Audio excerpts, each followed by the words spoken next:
For August the 3rd, 2018, we talk about No Man's Sky next, the Overwatch League season finale, and we ask you about the scariest sounds in gaming that are not someone screaming, "Stop playing that darn Nintendo and come get dinner this instant before it gets cold." Welcome to level 251.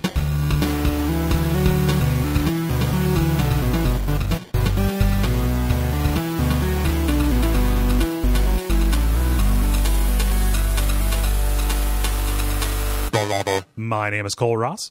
I'm Dennis Furia. I'm David Maismith. I'm Ben Merkel. And you are listening to The Level. It's a podcast for people who love video games. The episode after the big round number, you know, your 251s, your 201s, even your 226s, it always feels a little bit like the day after Christmas, right? See, I figured it was like, was it the new millennium isn't actually the year 2000, it's the year 2001. Oh, it's not my one era, yeah. Yeah, I thought maybe it was one of those sorts of situations. Should we do an episode 0 just so we can honestly say it? Yeah. Yeah, we can just like go back and just start going negative. Yeah, so summarize everything. Although we could technically, since we haven't crossed 255, we could just do it like it's an SNES game, right? Just cross the register, right? 254, yeah. Right. Yeah. Did you see, apparently Japan is maybe going to have their own Y2K bug? No, is that different than the Linux Y2K one that's coming in like 2020? So this is the different one. Apparently, Japan does their years based on like the reign of a given emperor. Okay. And the thing is, the same guy's been emperor basically for the entire time that computers have been a thing. Okay. And now he's thinking about retiring, so it's like, no, they've never had to actually change it before. Huh. Well, that's inconvenient. Yeah. I also wonder, I feel like it would be a lot more confusing to, I don't know, I guess Western time, we've just got BC and AD, there's just they're both two letters. Well, okay, so let's do some alternate history here. If we were still a part of the British Empire, and we pinned everything to the reign of a particular monarch, a particular queen, we would still have that same problem. Oh yeah, no, definitely we would. Yeah. I mean, and then a foot would be literally the length of the king's foot, and it would be variable from king to king. Right. We'd have to change the way we built airplanes. It'd be crazy. You have to go get this year's rulers. Well, interesting fact: aerospace is just about the only field of engineering that still uses imperial units. I believe it. Don't know why. Yeah. The stubbornest form of engineering. Hegemony seems plausible. Yeah. I know. My big pet peeve is people who say this is the year 2018 AD. It's it's AD 2018. How does that come up? Yeah, do you correct people about that frequently? It's more something that surprisingly professional things will mess up. The other one that's really kind of funny how common even professional things mess it up is capitalizing God when not using it as a perfect noun. Oh, they think, okay, in order to be more pious, we have to go out there and start. Always a big G. Right, exactly. Yeah. But that's so the most relevant one I can think of is I think the intro to Dark Souls 3 does that. So it refers to the gods and capitalizes it where it generally shouldn't be. Yeah. I can understand switching around AD like 2000 AD or what have you, just because you always want to put the most relevant thing first when you're listing something. Yeah. I don't know. Don't bury the lead Judo for to any me. time travelers nearby. Yeah.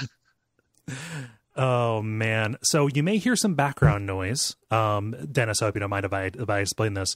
No, go ahead. Your son is having kind of a bad night, and you're going to try and ride the mute. You have said, but you know, I just want to let you off the hook. Don't feel too bad if you miss one.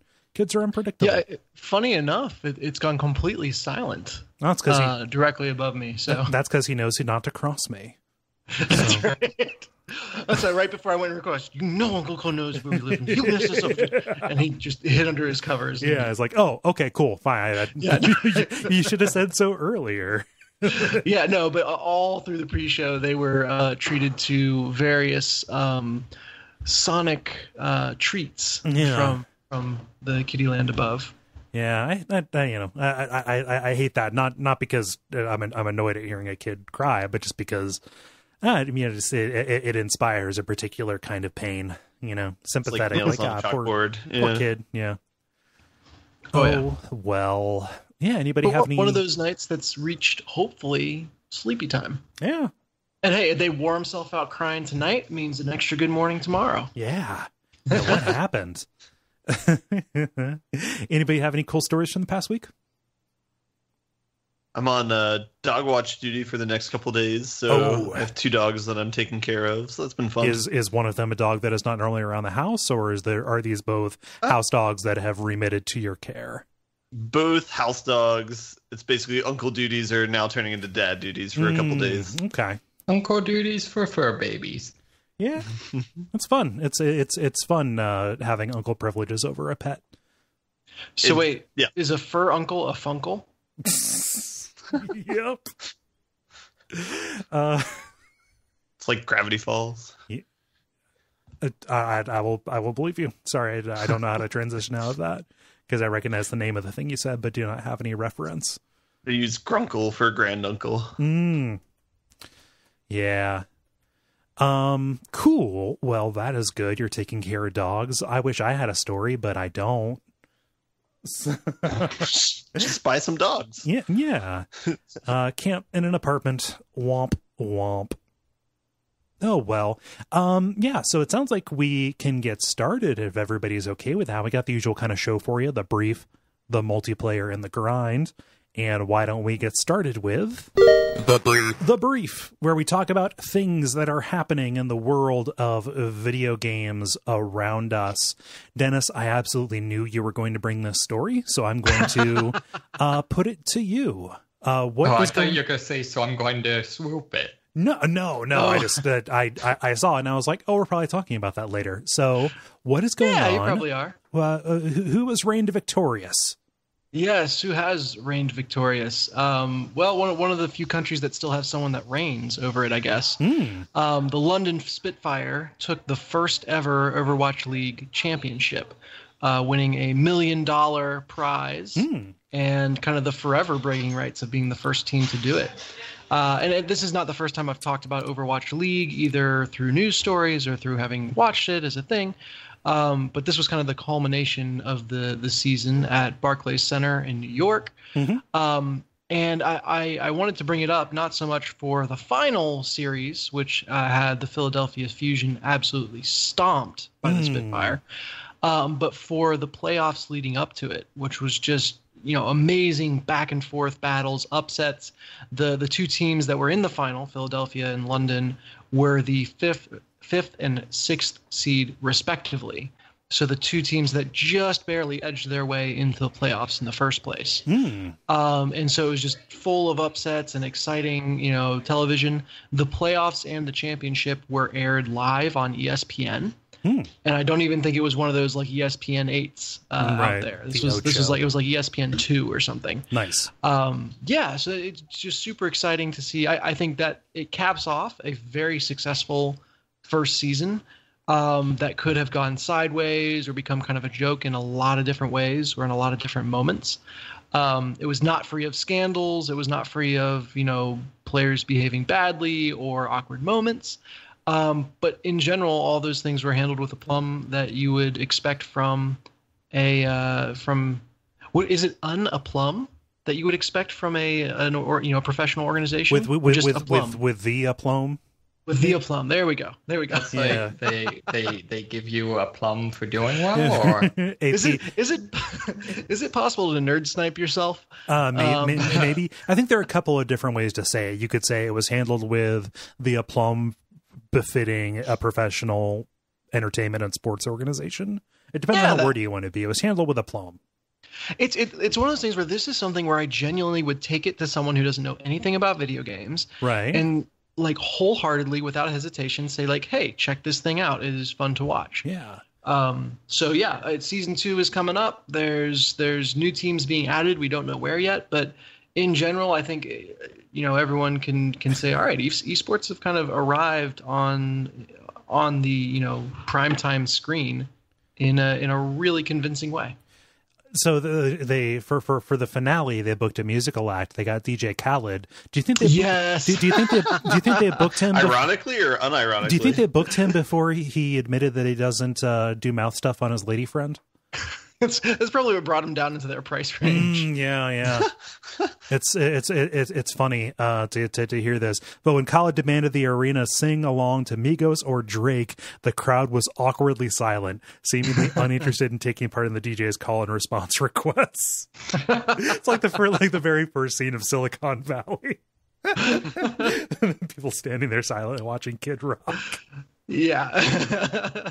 You mentioned a scandal. I have no idea what kind of scandal there is. What kind of scandal does an Overwatch League have? There was one star. Wow. Yeah, there was a couple. There was one like star player that just kind of went AWOL and was kind of like back. He was homesick or something at home in Korea and just disappeared for several games. Oh, geez. I don't think he ever came back. So I don't know if there was something that just wasn't brought back up. I think he's still technically on the roster, but obviously burnout and mental health issues were at the front and center. And anytime players would talk about being stressed or being pushed too hard, the internet kind of got pretty riled up about that, just because there's sensitivity on that. Like streamer culture and gamer culture in general pushes players in that direction. But the Overwatch League did a great job handling that overall. Team psychologists are like a requirement. That's good. And it was clear that they were serious and actively using, or serious about putting in place and serious about actively using infrastructure to support that. Yeah. I laughed when you mentioned the internet getting in an uproar, but I am happy to be proven wrong. My assumption would have been that people were like, you play video games for a living, buck up. Like people were saying, no. Okay, cool. Yeah. Mm-hmm. They were on the side of compassion. Good. They were, I think there were a lot of people that kind of wanted Blizzard for whatever reason to screw it up. That wanted a chance to go off on them, and they didn't get it. The other thing that happened was there was a player for the Boston Uprising where it came out that he had been exchanging emails with a minor and tried to like buy her a plane ticket and all this crap. It's a lot of just disgusting stuff. I don't think anything that technically crossed over into. Well, no, the plane ticket definitely did. Yeah, that's straight behavior. But before that, it was a bunch of flirting with a 14-year-old. Yeah.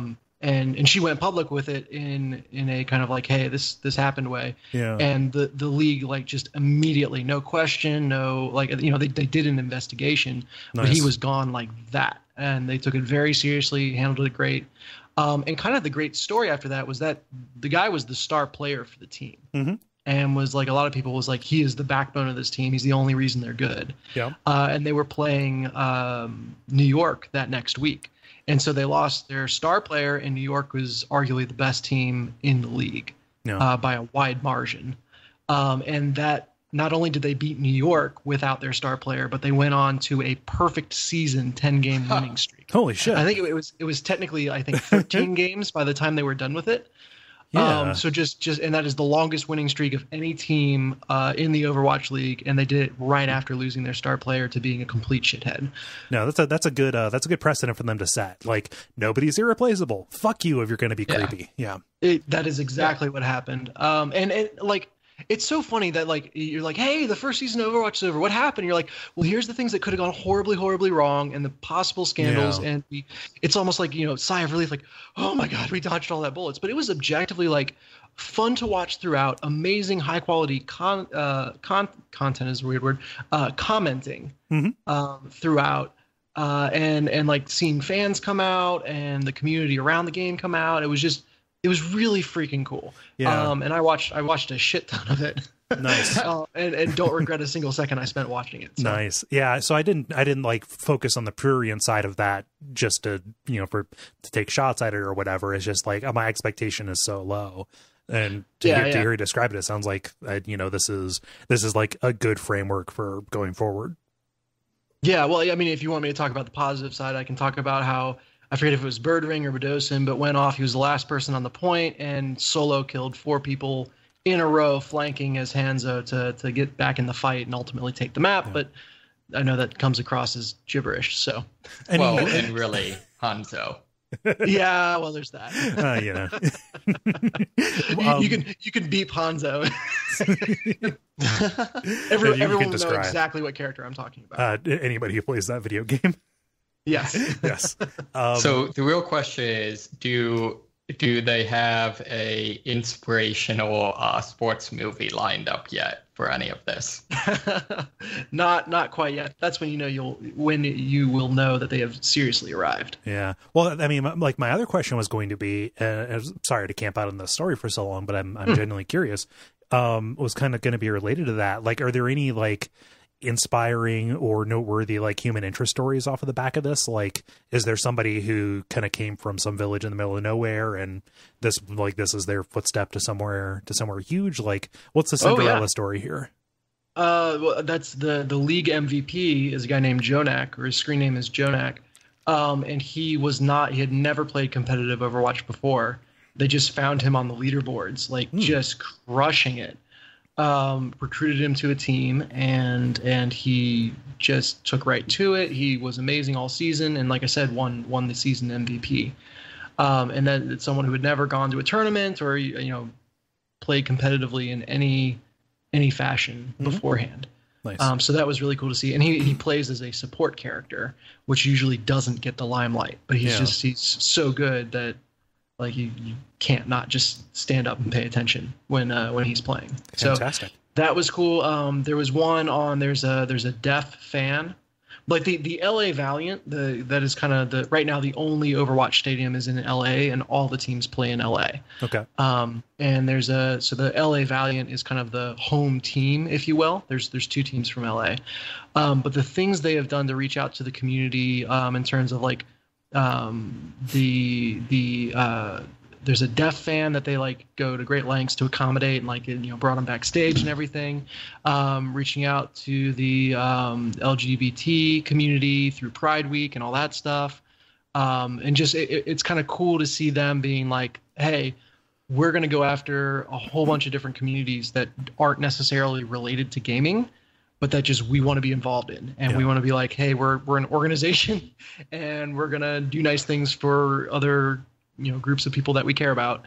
And the response from that was fantastic. So they're calling it the anti-NFL strategy. What the fuck do you mean? There's a professional sports organization that recognizes that they're a part of the community.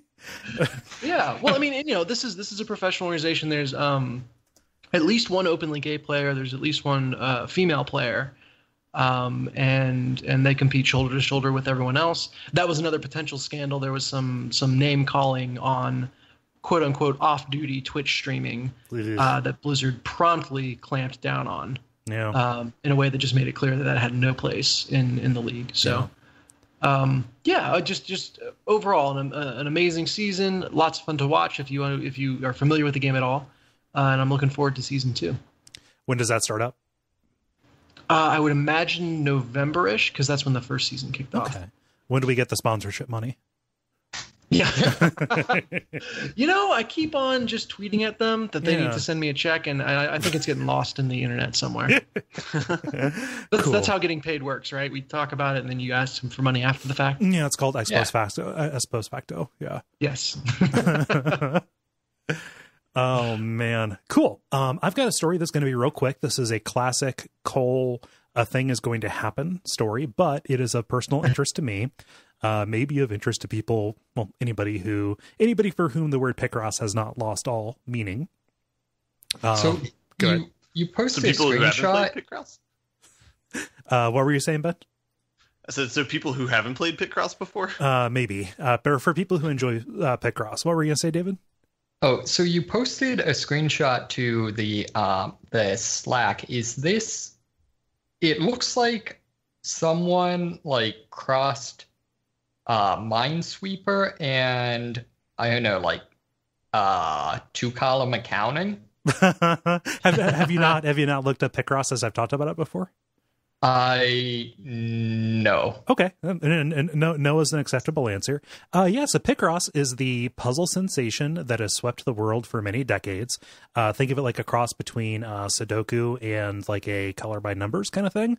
It takes place on a grid, and each column and row has a series of numbers that indicate how many squares within that column or row are filled. And the goal is to, work out logically the dependencies between those in order to get a finished puzzle.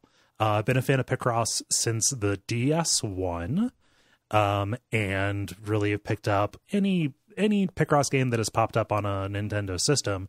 A while back, I sunk about 60 hours into Picross S for the Nintendo Switch. Like a $6, it's like a $6 Picross game that came out for the Nintendo Switch. Be Still My Heart, right?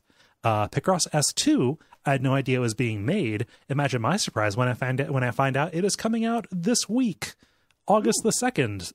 Nice. Yeah, 300 more puzzles, and also a new kind of puzzle, like a board that starts small and then evolves into more boards. So bigger puzzles that are done kind of piecemeal in an evolving way. That was going to be my main question is, Picross has so many expansions and versions and, Pokemon Picross and whatever, that what warrants a 2? Right.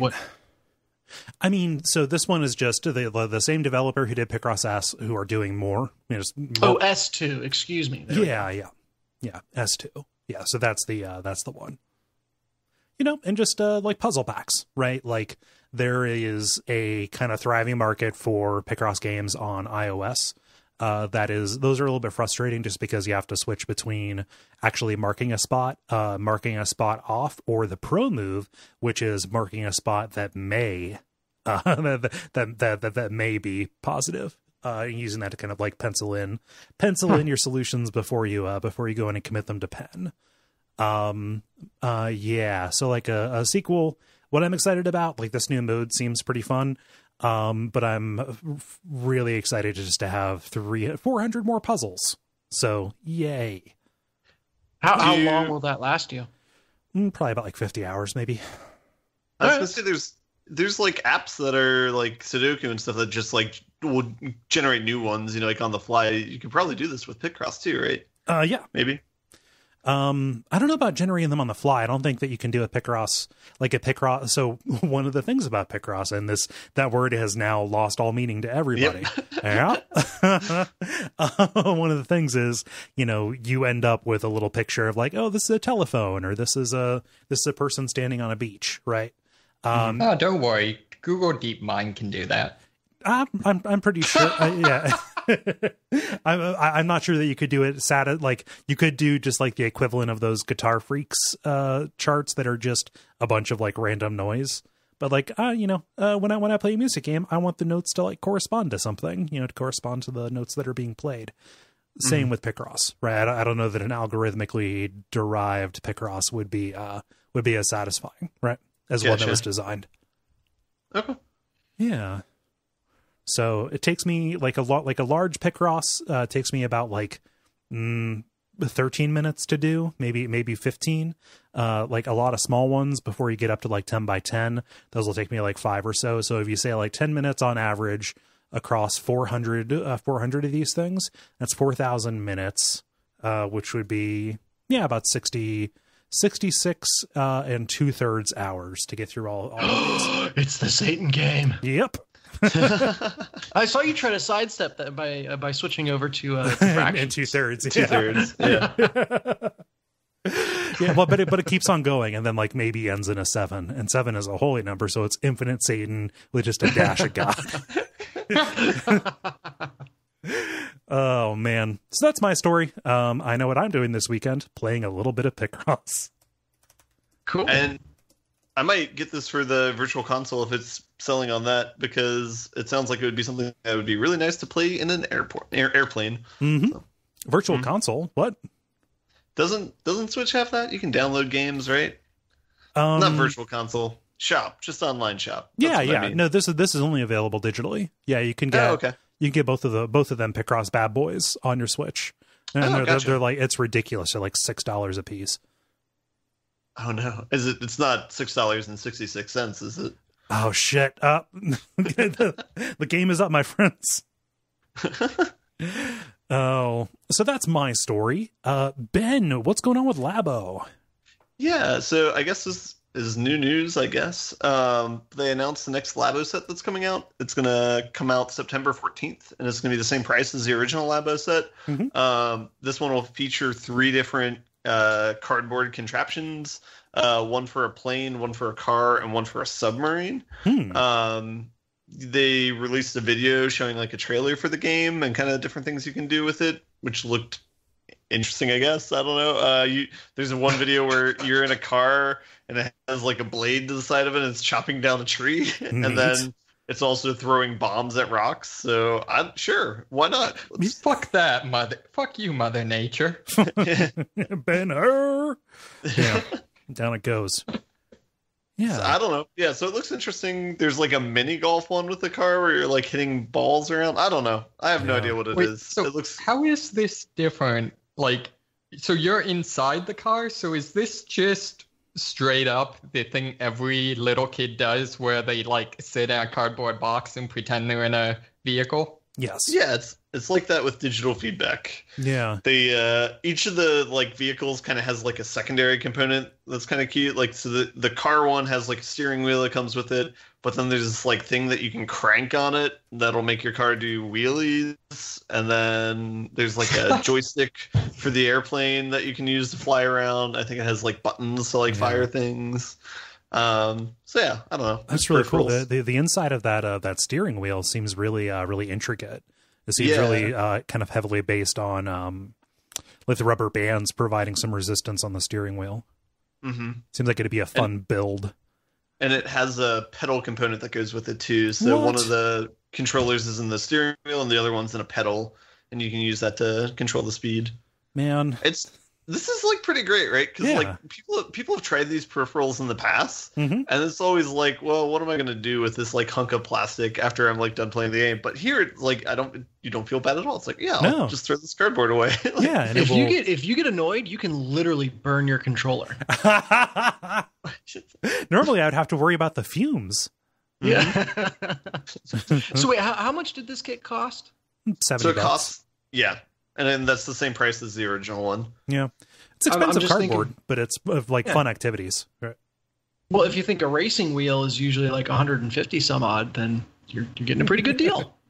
Yeah, for a simple game. Although that might be kind of cool because they recently oh my gosh, patched Mario Kart so that it would work with the original Labo kit's motorcycle handles. Oh, okay. Yeah, so you could that's use. Awesome. Yeah. I feel like that's the killer app. Is can I Mario Kart with this? Yes. So I was about to be like, you could play. I was looking for like serious racing games on the Switch. Literally Googled Switch racing games, and there's nothing without a cartoon character on the cover showing results for Mario Kart. Yeah. Yeah. Oh, what? You've never heard of Gear Club Unlimited or Fast RMX? I mean, games that grandparents buy for their kids when Mario Kart's out of stock. Yes. Yep. Neat. Yeah. This looks cool. I don't know if I'll get it, but it looks cool. Mm-hmm. Yeah. David, tell me about these AIs that will either train me or destroy me. Yeah, so a team of researchers developed a AI. Well, I guess to give you some backstory, the way modern like deep learning style AI works is you show it a bunch of examples of what it's supposed to be doing, and it observes those and attempts to learn what it's supposed to be doing, and then takes over the world and enslaves mankind. Right. My favorite explanation of this, and my favorite explanation that rings the most true is machine learning is just code for programs that we don't know how they work. Yeah. They're like evolutionarily derived, right? You Right, always exactly. pick the, So a thousand monkeys with typewriters will never give you anything, but 1,000 monkeys with typewriters and one proofreader, then you're cooking with gas. the blurst of times. Yeah. So some researchers were inspired by this to basically think, hey, we're spending all this time trying to figure out what the optimal, examples to give to this program. So what if instead we made an AI that was designed to teach, to create these examples? So they basically built a AI that will be given a specific gameplay mechanic and then develops a tutorial level that can't be beaten without using that mechanic. So for example, like jumping, or I don't know, they're using Super original Mario Mario Brothers game to do this, so I'm not sure what mechanic there is other than jumping. But they're using Super Mario World, so they've got a lot of stuff to do with like holding on to and deploying shells and things like that. Okay. Yeah, like I guess that works. different conservation, like just the actual jumping physics of Mario World are really beholden to different kinds of momentum and things. Like I could see this, like just building a level to teach you like how to properly jump further than you think you ought to be able to. Yeah, so apparently it works, although they've said right now they're having the problem where they haven't figured out a way to get it not to build levels that require like pixel perfect precision or superhuman reaction speed. Right. It's kind of like, okay, build up your momentum by pressing left and right once per frame. Yeah. Yeah. Well, it's a bit like we had that story, either you brought it or Dennis brought it, about the machine learning game that optimized Qbert, that started doing all kinds of that started doing all kinds of really degenerate strategies and like taking advantage of like overflowing memory. A bug or something. Yeah.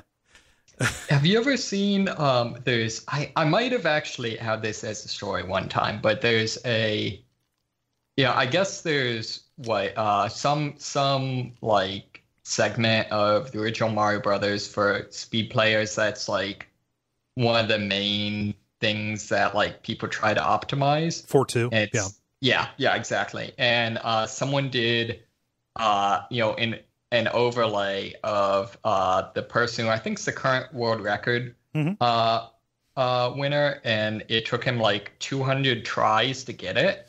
Yeah. Well, that same person also did like an evolution of like the different meta strategies that people have taken. Okay, maybe that's it. But yeah, did a really cool video that's just like all of his runs overlaid on each other. Right. It's really interesting. Yeah.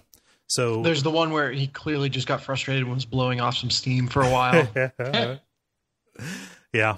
Interesting. I like this. I like that people have taken to working in video games to train this stuff up, because especially for like driverless cars and stuff, I'd really like them to perfect this stuff when there are not lives on the line.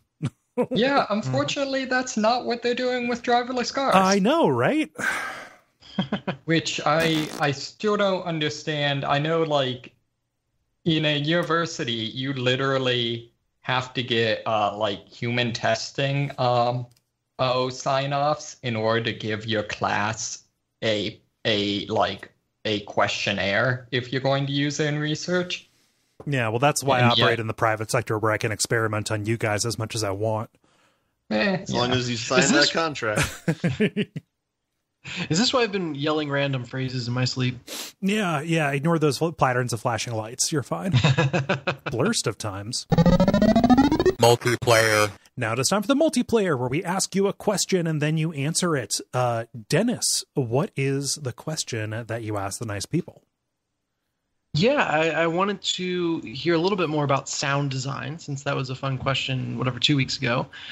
Specifically, panic-inducing sound design, even in non-horror games, which I think people took that as exclusively not in a horror game. But Right. That's fine. I asked, what are some of the most panic-inducing sound cues in video games? Linking, of course, to the Sonic drowning music.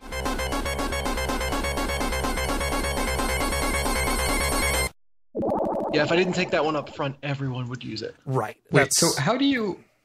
Never mind. No, go ahead. You What can ask? drown in Sonic? Oh, yeah, famously. Oh, man. Like, I don't even remember being able to swim in Sonic. You really, it was like Mega Man swimming. Like, you were just underwater and it changed your jumping physics. But if you were underwater for more than, I think, a minute and a half or something like that, you, it started giving Experience trauma. Yeah. It would ruin you.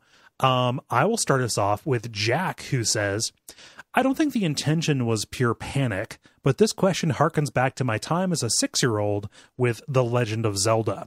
The low health indicator sound is probably my first memory of anxiety as an otherwise worry-free kiddo. Depending on how much work I feel like doing, I might cut some of these in. No promises, but yeah, there's a da-na-da-na-da-na. I've never played. Well, I played the Minish Cap, and otherwise I've never played a Zelda game. Really? Huh. Yeah. You know, Go figure. the problem with that alert sound on the NES, and I think also on the SNES, is that it is in the same channel as some of the music, so it like ruins the music when it's going. Oh no. Yeah. David, what does Jonathan say? Jonathan says, old school here, the music in Mario Castles.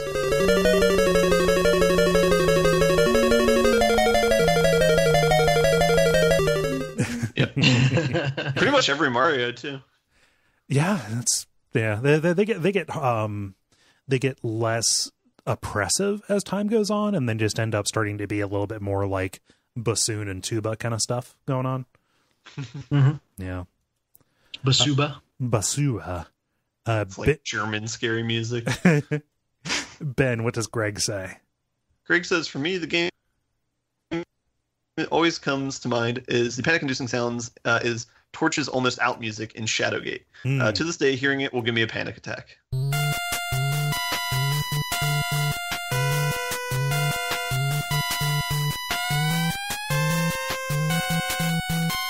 Yeah, well, that means you are just about done, because if you're hearing that, chances are really good you don't have a torch to refill with. So, Oh no. yeah. Man, I love the Shadowgate soundtrack. I'll just put that on and listen to it. That Mirror song, fuck yeah. Just going to be a 30-minute interlude in the podcast of Shadowgate soundtrack. Yeah, let's just do a 30-minute mix, you know? Get people's heart rate up. Dennis, what does Lindsay say? Lindsay says, Demon Souls, when you are bleeding or fighting a hard enemy, if you listen closely, you can hear the sound of heartbeats. Honestly, any game that does that sound makes me nervous.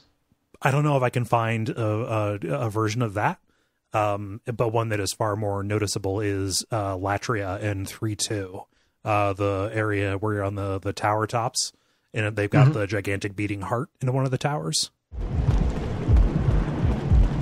And that they work it in for it's in the second game, the underground cave where everything glows green as well.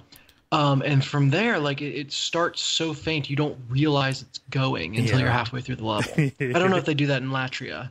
Yeah, It's a big freaking heart right over your head. So Huh, somehow I missed that. Oh, you're thinking of Dark Souls 2 and Black Gulch. but thank you, yes. Let's see. Adam says, the first time the blood moon rises in Breath of the Wild is definitely creepy. The music changes and there are little bits of red in the air. I remember thinking that not only are there the guys that I killed back, but at least for a short time, they are stronger.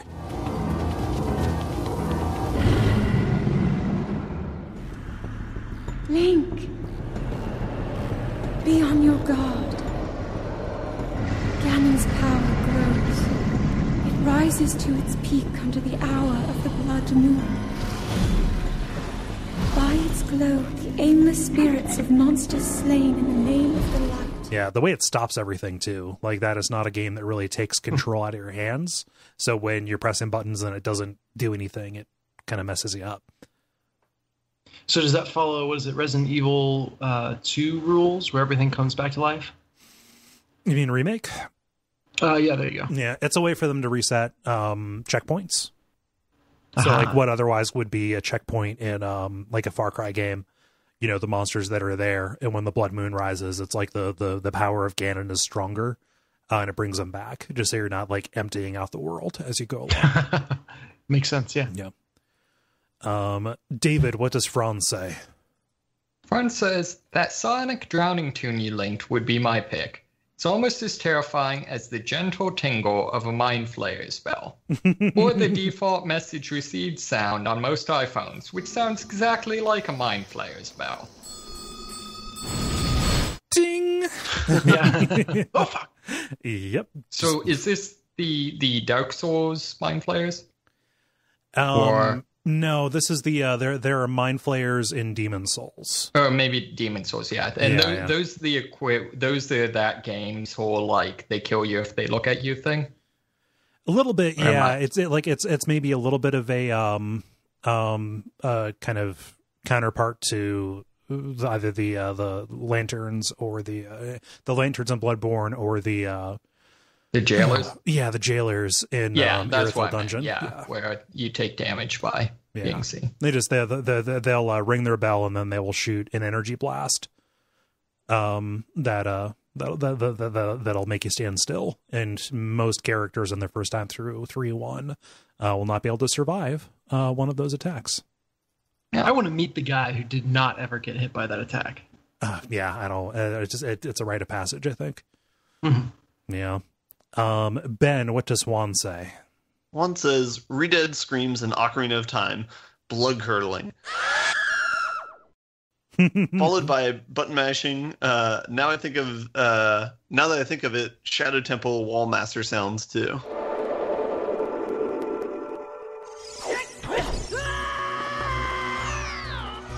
Yeah, that's a big one for me. A lot of the stuff in the Shadow Temple, even the boss of the Shadow Temple, like the bongos that it beats. Yeah. Is the fact that I think that might be the only music.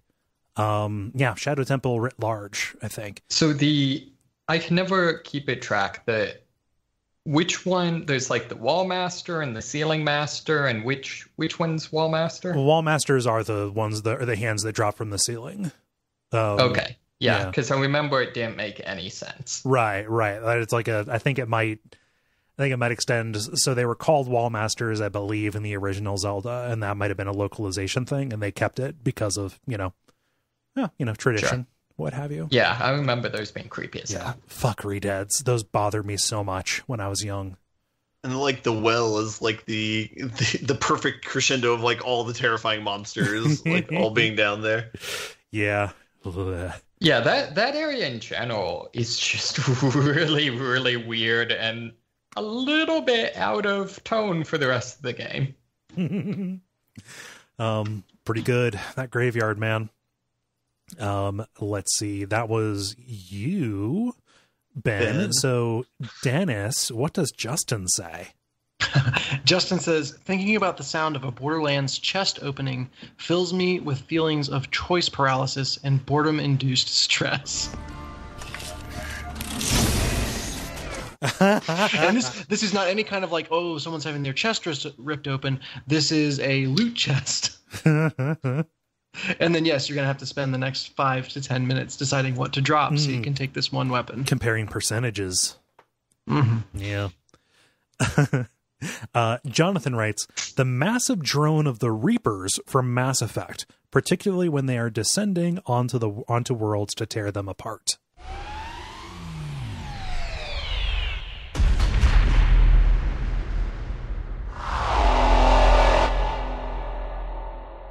I have no recollection of that. You've repressed it, clearly. Maybe, yeah. Why am I sweating so much? Because you're thinking of Mass Effect 3. Maybe. David, what does Mike say? Mike says, Half-Life 2 is full of amazing sound design, and its greatest achievement might be the scratchy shriek of the Ravenholm headcrabs that can drop your health to 1 to 1. Yep. Yeah, like in general, all of the zombie dialogue is, I guess sometimes dialogue. Yeah. Is really well done. I also love the the turret noises in that. Oh yeah, it is weirdly placid. I'm not talking about not the Portal ones where they're singing songs to you about how they don't want to die. I'm talking like they sound very futuristic and like, please stand still while we shoot you.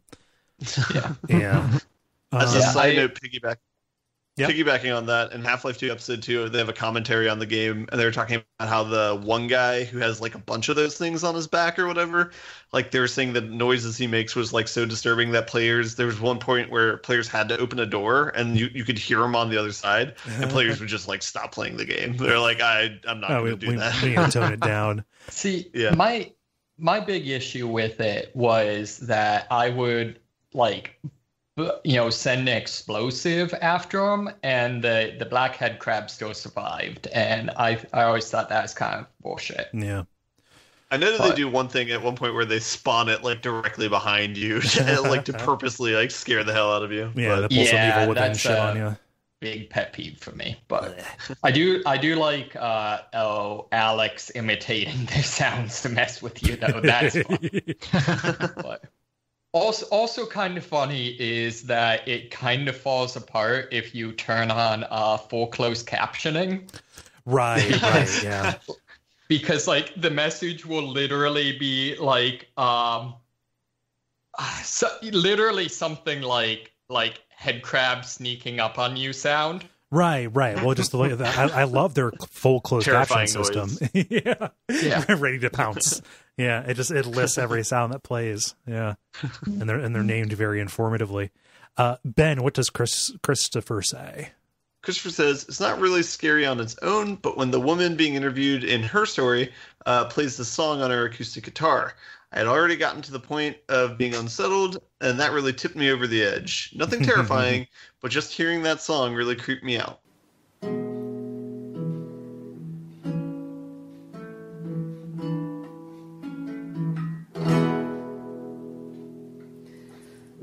were two sisters came walking by the sea. Oh, the wind and the It's a neat song. I have no idea why she's playing it in an interrogation, but where'd you get the guitar? It's a station guitar, This is the most casual police station I've ever been to. Yeah. Wait, you didn't see that episode of The Wire? Every police station has a guitar. You gotta let her play. It's America, man.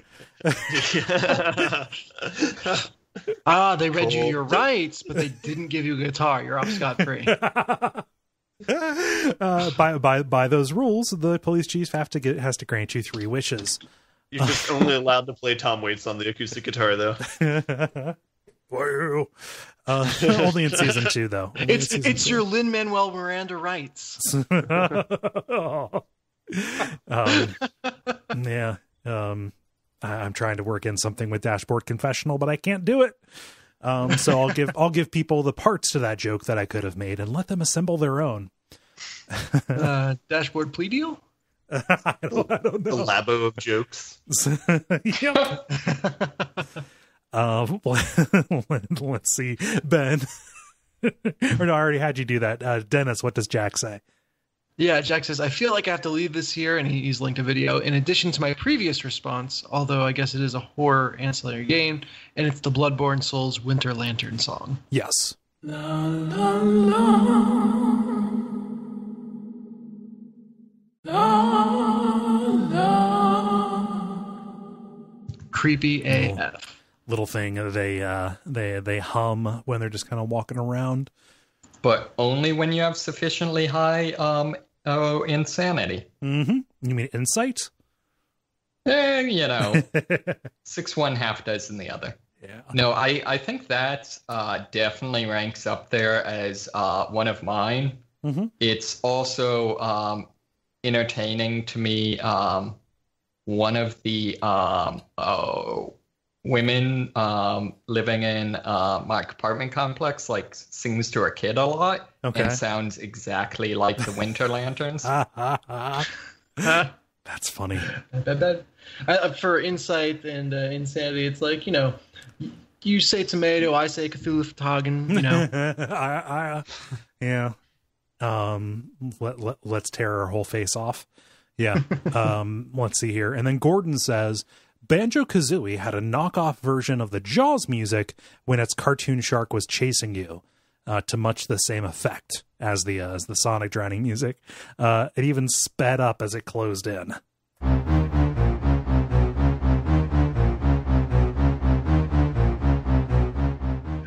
Given that Jaws is like one note, how do you knock that off? It's 2 notes. E, F, E, F, E, F, E, F, E, F, E, F. Oh, so it is. Yeah. Yeah. How do you knock that off?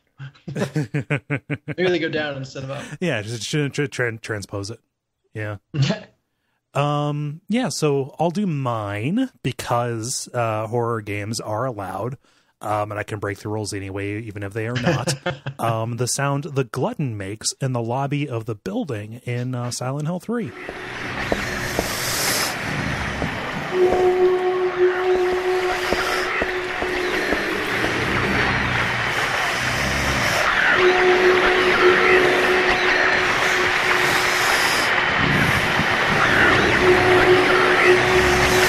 I'll put in a clip.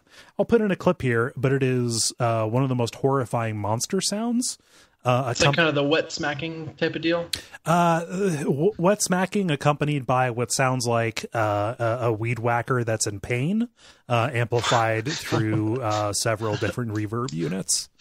It is just, I talk about the glutton a lot, but it is a monster that cannot hurt you, and it is kind of bound in this cage of flesh blocking your way. And it has lots of like weird, like heart valves and stuff that rotate, and you know, it's just being Silent Hill monster as fuck. Mm-hmm. Yeah. So that's mine. David, did you share yours, or did I mishear you? Yeah. So, yeah, pretty much. Winter Lanterns. Probably it for me. Trying to think. Yeah, I remember Alan Wake doing really, really good sound design, but I don't remember actually any details. So I don't know if it was just super subliminal or what. The sounds of the regular enemies, they're like warped voices, and also the kind of the deranged Stephen King things that they would shout at you was pretty good. Yeah, not to give you your answer. That's. Yeah. Yeah. I mean, I can see that. I also think, Left 4 Dead, even though I don't know if it's scary, but just in terms of like using sound to communicate like monsters and stuff, I think really ranks up there. Belcher, Smoker. Yeah. Yep. Good stuff. Ben. Ooh. I got one that's a more recent one. In The Witness, there's a challenge puzzle, and it plays 2 songs. I forget what the first one is, but the second one's in the Hall of the Mountain King. And so when trying to solve a puzzle, having that play in the background is very anxiety-inducing. So, yeah.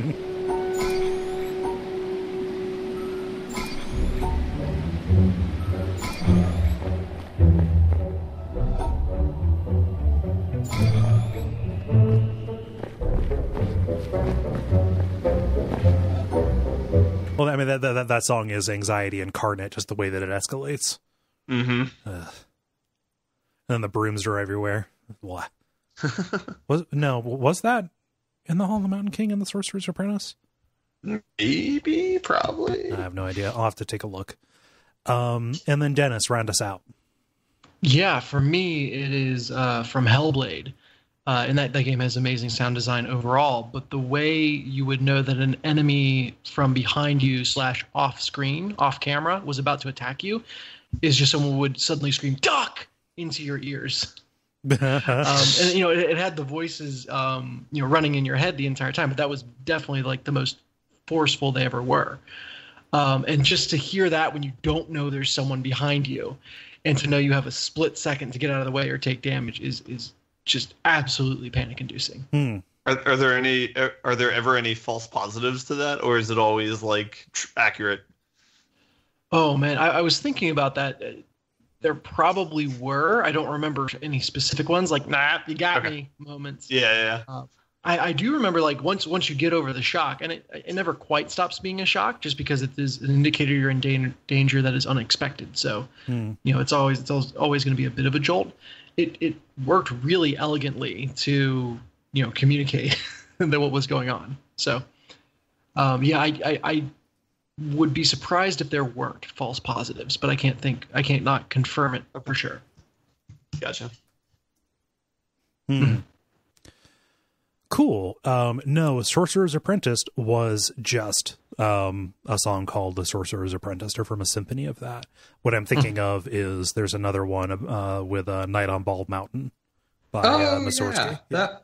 That one's weird as hell. Yeah, it's like the creation of man. Yeah. Cool. Well, thank you, everybody, for writing in. This was a fun prompt, Dennis. If you would like to participate in these, watch our Facebook page, facebook.com/thelevelpodcast on Monday afternoons. The grind. Now it is time for the grind, where we talk about the games we have been playing over the past period of time or so. Because the assembled group is the same as it was last week, I do not have an easy way to start us, so I'm just going to have us do it in the reverse order that we did last week. So Ben, you are up first. Okay, all right. And then I'll have a nice continuation. This will be like Cloud Atlas. I have a nice continuation of the story we did last week. So I've continued playing Octopath Traveler. I'm kind of quickly falling out of love with the game. It's getting kind of like more and more grindy. I'm skipping more of like the story things. The like there's not as much like the depth has flattened for the combat system. It's like so like when I do a boss fight now, the only difference is that it just takes a lot longer. It's like a 5 to 10 minute fight instead of a 1 to 2 minute fight, but you're still doing the same thing over and over. There's like not a lot of like deep thinking, I guess, going into it. And maybe possibly I'm playing it wrong, and maybe there's like something that I'm not like max minning. But yeah, that's a little bit disappointing. And so the way it is I'm kind of having like 3 core party members, and then I'm switching out a 4th one based on what mission I need to do. So I'm at like the 3rd level missions for everybody now. Like I think I maybe have 1 more level 2 mission for people, and I think that there's 4 for everybody. So I'm like past halfway through, but it's starting to become a little bit of a slog, which is kind of a bummer. But still looks nice, I guess. But can't take that away from it. I just wish these kinds of games had a too grindy button. That you just anytime you start feeling like there's a grind, you just tap it a couple times, and it. I guess this is console commands, but you know, just like, hey, not easy enough, and it'll dynamically bump down as you go. Yeah. I'm sorry. Did you ring? Someone needed me to talk about the superiority of PC games. Yes, we have about 15 minutes we need to fill. So. Yeah. But yeah, like, so think of just something like XCOM, for example, which has like great complexity in the combat system. You know, I think, you know, part of like what's great about that game is it like stems from like the enemies. Is like every new enemy like makes you rethink how you're playing, and it like changes the dynamics of the gameplay. Whereas here, the only thing that changes is like what their weaknesses are, but it doesn't really change any of the rules that you're following for how you fight people. And so that pretty much stays the same. And so it's a little bit boring. Again, I don't know. I really wish one of my friends back in Vegas played this game so I could talk to him about it, because he's somebody who's always like figures out a really good like max-min type hack sort of thing for these games, and always like puts me to shame with them. But yeah, for me at least, it feels like it's kind of grindy. That sucks. You know, and there are people for whom that is enough. Not for whom that's enough. It sounds like they're satisfied with less. That's not entirely what I mean. They have nostalgia for that level of complexity in a JRPG combat, right? I'm one of those on occasion, but like it kind of has to be something that I've played before, weirdly enough. I'm not nostalgic for the style. I'm nostalgic for the actual thing, So like playing something new that is commensurately as wordy as its newness would kind of dictate, it's a newer game, so we have to have more words, put more words in it. Yeah, it just I took another crack at the demo and I bounced like a Super Bowl, man. I just feel like more words is the exact opposite of what JRPGs need. Like I don't know, like I feel like JRPGs in general fundamentally mistake plot for story. Yeah. I know what you mean. There, I guess one point in its favor is there is one interesting thing where there's like a skills mechanic that kind of goes along with like your XP mechanic, where it's kind of like new specialty moves for your class that you unlock after a few fights. Yeah. And they have like cross-classing available. I think I mentioned that last week, where you can find these like shrines around the world where it's like, okay, so now you can have one other party member be a thief in addition to the thief if you'd like. Oh, weird. Which is kind of cool. Like, yeah. So you're like, hey, I like this character, but I don't like their moveset. Be like, okay, well, you just go and find that person's shrine, and then you can have them be whichever class they want. Yeah. So kind of going along with experience, you have these points. I think they're like JP or something like that, job points or something like that. That's the thing. Yeah. It's a Final Fantasy. Wait, did you say jock points? Job points, like a job system in a game? Oh, okay. No, I definitely heard jock points. So you can use the Job points to put them in whatever class you want. It could be their own class, or a specialty class, or a secondary one if you want to cross-class them. Nice. But the cool thing is they all have like kind of like an ultimate move, and it's not revealed until that's the only move left to like research, and then it's like the cost for each like special move increases, like kind of like experience does. So it's like, the smallest one costs like 30, and then when you get all of them, the last one costs like 5,000 or something like that. Right, so there's like a long gap between seeing what it is and actually getting it. But I've gotten that on a couple of people, and so that actually does feel somewhat rewarding. Like there's some kind of cool new moves that come from that. In addition, there's like passive abilities that are also unlocked as you unlock those job points. So for example, the one guy who's like a really strong fighter, he'll passively take damage if someone's going to deal lethal damage to one of the people next to him. Mm-hmm. So like that's like a really cool like thing, because it's it's annoying to have somebody die and you have to like spend someone's turn to like revive them and stuff like that. Yeah. It's a classic thing, like a cover system kind of thing. Like that dates back to at least Final Fantasy IV. Yeah. So there's some good leveling up perks like that, which I do like. But there's like nothing on the other side that is interesting in terms of development that I've seen so far, at least with like the monsters having like significant like, I don't know, strategy to beat them, I guess. I don't know. There's not a lot of developments there. So. Yep. Well, that's a bummer. I'm sorry it didn't like get more complex and interesting in your hands. Yeah. It's all good. I still am going to try and grind it out, I think. It's like a sunken cost fallacy sort of thing. Or it's I'll keep throwing good time after that bad. It's good. It's fine. Yeah, exactly. And it's also, I have an airplane ride coming up this week, so this will be a game that I'm actually looking forward to playing on that, because it is still better than being on an airplane and doing nothing. So high bars. Yep. What else? What else have you been up to? That's all I got. I mean, I got Magic, I got Rocket League, I got those things, but there's nothing new to talk about there. So those old friends. Mm-hmm. Yeah. David, I want to hear what you've been playing. I didn't mean to like make that like an accusation. Like, David, have you been playing? Yeah. Answer for your crimes. Continue. So I kind of off of left field decide to get back into Fallout 4. Ooh, wow, yeah. Talk about left field. Okay. Did you do a fresh so- start, or did you pick up from where you left Yes. off? I fresh started, although I never got very far into it to begin with. I'm trying to think. I basically got to Diamond City, and that was about where I kind of burn out. So Were there actual green monsters there? I well, don't know if there are. All right. There are. They're actually kind of annoying, but yeah, tons of super mutants, which are green this time. But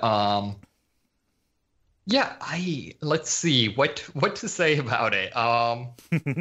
It's very, very Fallout, whatever. Begins with an F, 2 syllables, open world. It's not a Far Cry from Fallout. No. I started playing it thinking it was Far Cry and got 60 hours in. I'm like, well, now I got to finish it. Yeah, exactly. No, yeah, so overall, I'm enjoying it a lot more than I did this time. I'm using the sniper mechanics a lot more heavily than I did the first time around, because they kind of butchered the bat system in this version. Really? How so? It's just... I'm not entirely certain what it is. Like, I can't quite put my finger on it, but I think some of it with the crafting, like, the more powerful you make a gun, the more points it takes up in, the more action points it takes. Right. But the problem is, in order to have a respectable amount of, shots you can take, your gun just ends up so incredibly weak that it, is just basically worthless. So basically, and I can't aim for anything in this game.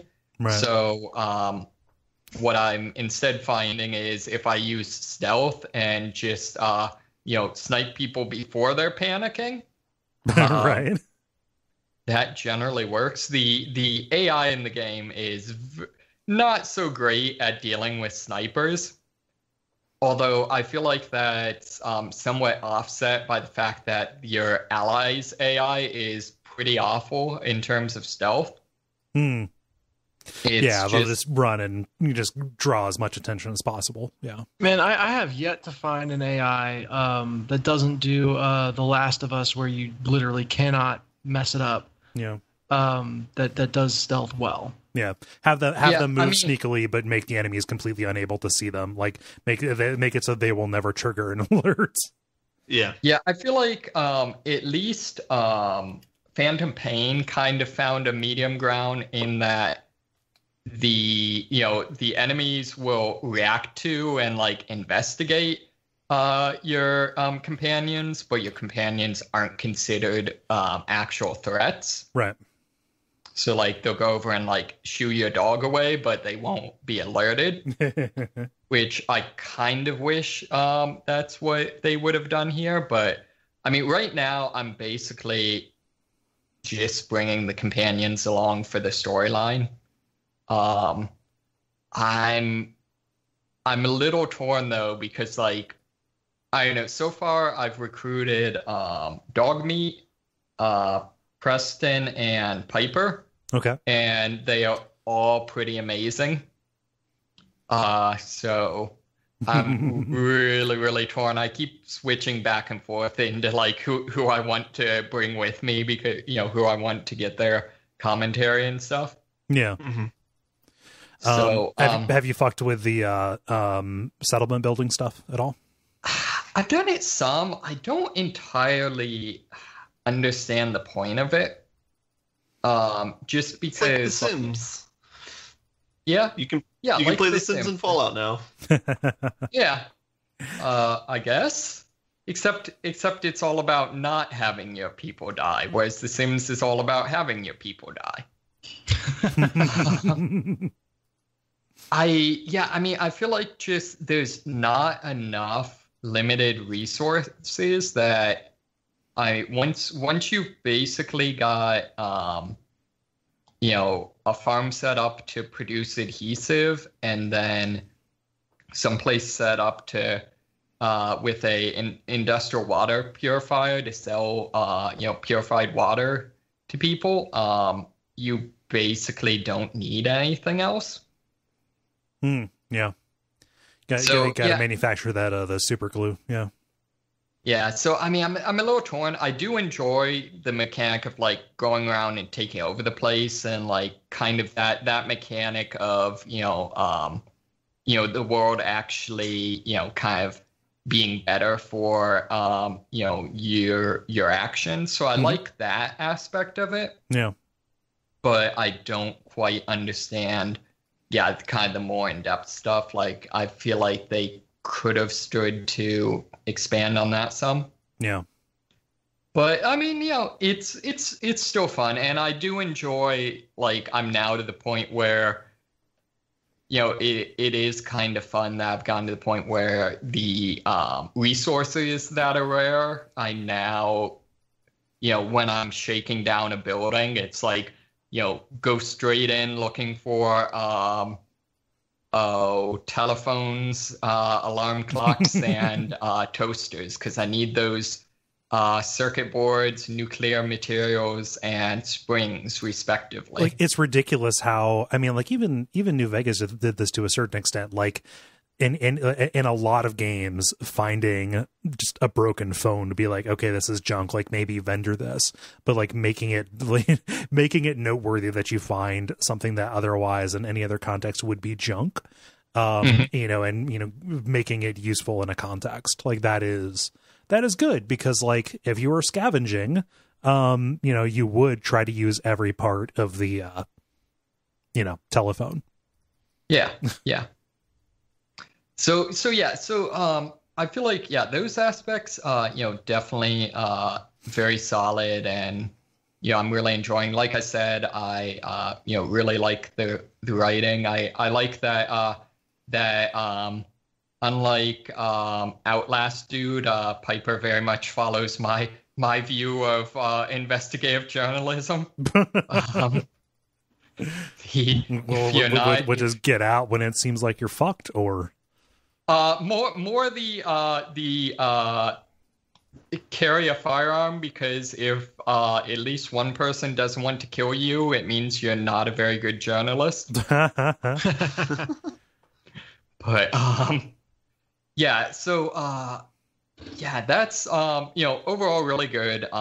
Still has the great storyline, stuff like that. It does seem like there's a little less kind of bespoke content than there was in New Vegas. And New Vegas won't be beat in terms of like handwritten, really just kind of involved stuff, right? Right, exactly. Yeah, and I feel like, I don't know, there are some points where it a little bit feels like they sort of mistook just depressing content for being interesting content. Okay.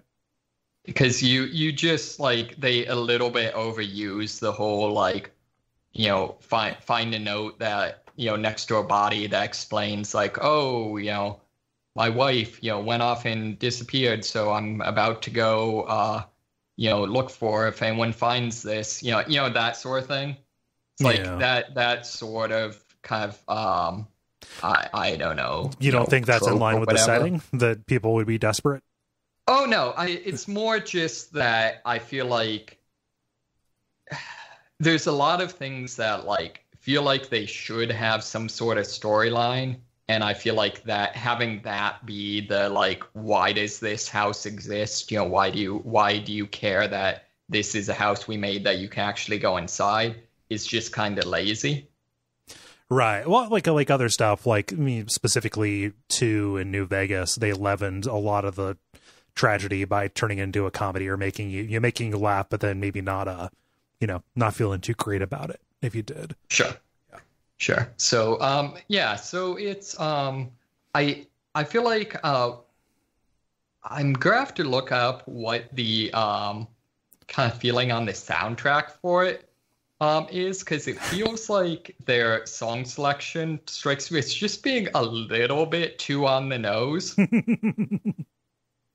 In terms of like, there's a reason for that. Do the quest with the DJ to find out why that is. Yeah.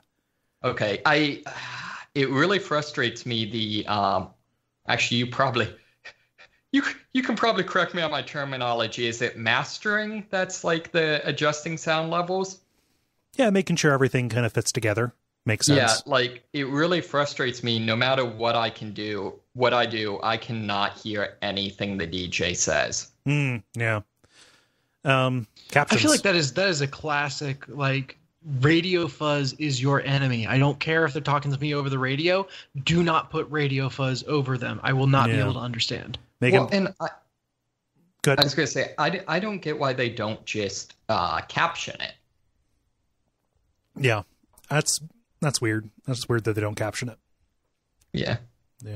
But yeah, I mean, overall, it's it's a lot of fun. I'm trying to think if there's anything that's really stood out to me as being particularly interesting. I know. What do you think of the new way of doing the kind of the leveling and the perks and stuff like that? The way that's a little bit more Skyrim-esque. So I never did an awful lot with Fallout 4. Like, I think I put maybe 6 hours into it. Like, not nearly enough in a game of that scale to talk about it here, right? Like, it just had no basis for the way that it unfolded. I'm generally, like, I'm not opposed to the Skyrim style of, like, picking, just, like, having skills put into lanes based on the special kind of stuff. Like, I was generally down with it. It seemed like it made advancing less fiddly.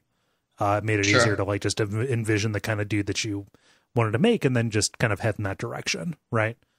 Yeah, I think that, so I like that. I like the fact that it's not like, that sort of downplays, like you said, some of the, like, do you want, 30 points of lock picking or just 25? Yeah, that's just out of like in the old Fallout games, specifically like 1 and 2, like that kind of super fiddly CRPG. Like, I can see that, like that fits in, having, like, just making me care about the difference between 30 lock picking and 35 lock picking. Like, just fuck that. Right. Like, stratify it. Like, make level the locks. Like, you make it this level 1, 2, 3, or 4 lock, and then make me, just like make me put points into being able to unlock that particular thing. Yeah. Yeah. I would say, though, the one thing that I feel like I'm not sure 100% works as well is it seems like that ends up with things just being super level gated. Yeah, a little bit, but like, which, I mean, I guess was, maybe it was there all along, but was kind of obfuscated. Like, for a lot of the major checks, unless you had a perk that kind of messed with it, there were often difficulty checks or difficulty gates that were at the 25, 50, 75, and 100. Sure, I guess that makes sense. And I think some of it maybe is a number of the perks, like, I'm actually more interested in their secondary features, which you can't get to a high level. Like, for example, for some reason, there's no brightness adjustment. So the moment it gets dark, it's virtually impossible to see anything. And are you playing this on PS4? Yes. Okay. That seems weirdly hostile. Yeah. And there's eventually you can unlock a ability that when you're sneaking, you get night vision, but it's like not until like level 25. Yeah.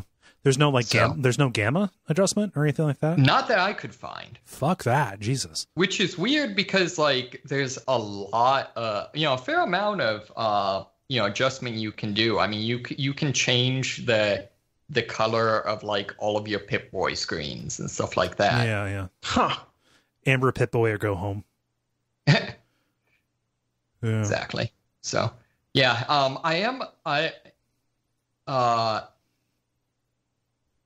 don't know. It's I'm enjoying it overall. I'm interested to see where the storyline kind of goes, because right now, I don't know.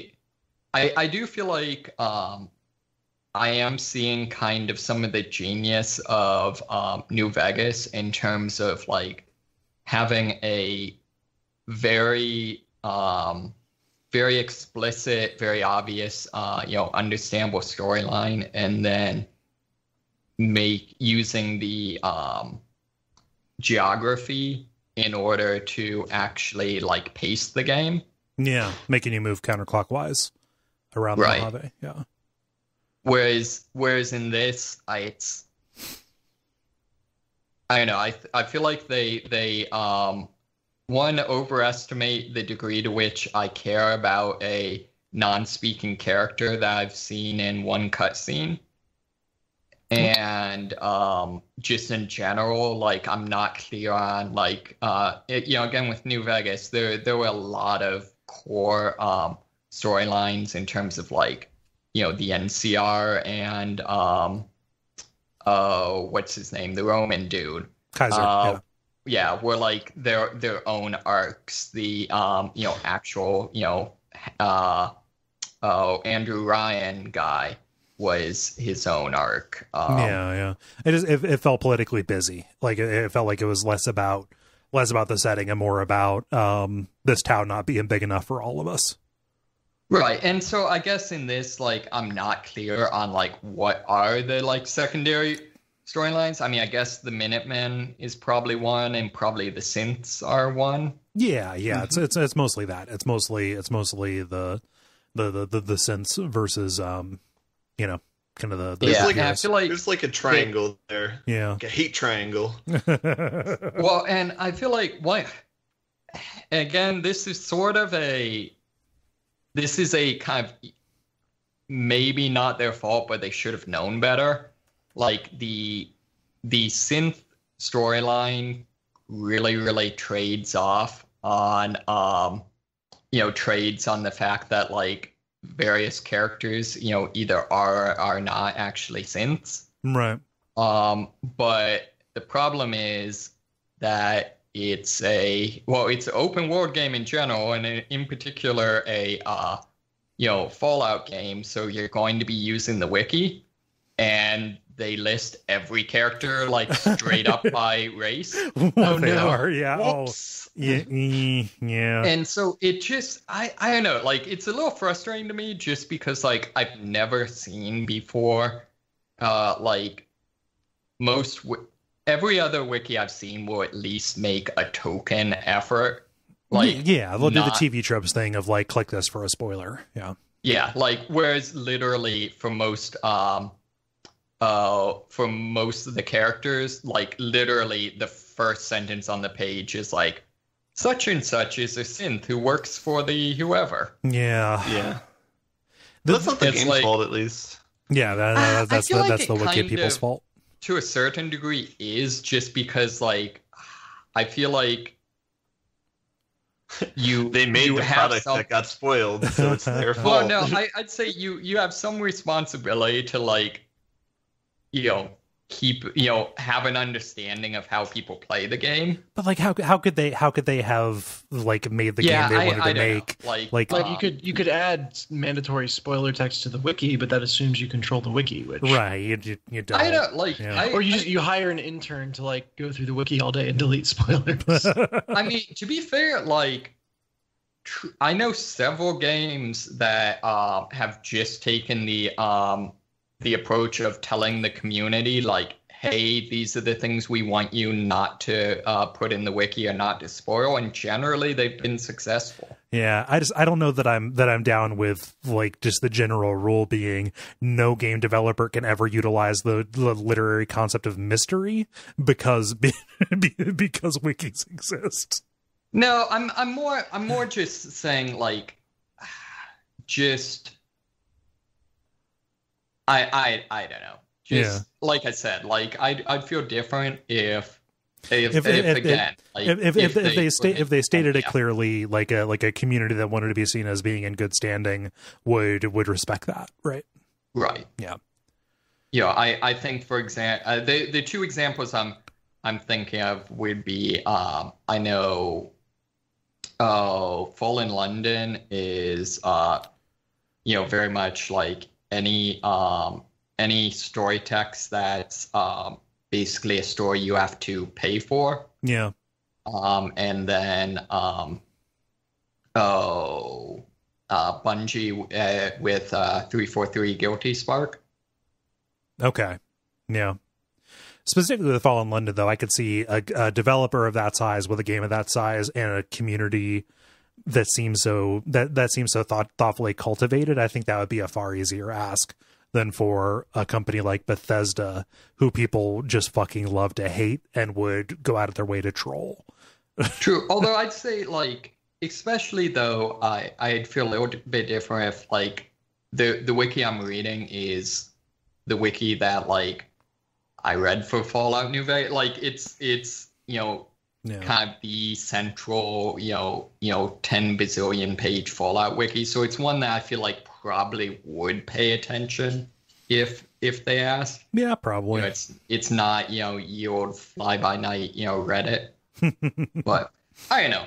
Either way, I unfortunately also accidentally got the, like, twist of the main story spoiled. Oh, that's impossible. Like, just knowing the setup for, like, what you're doing, even at the very beginning, like, I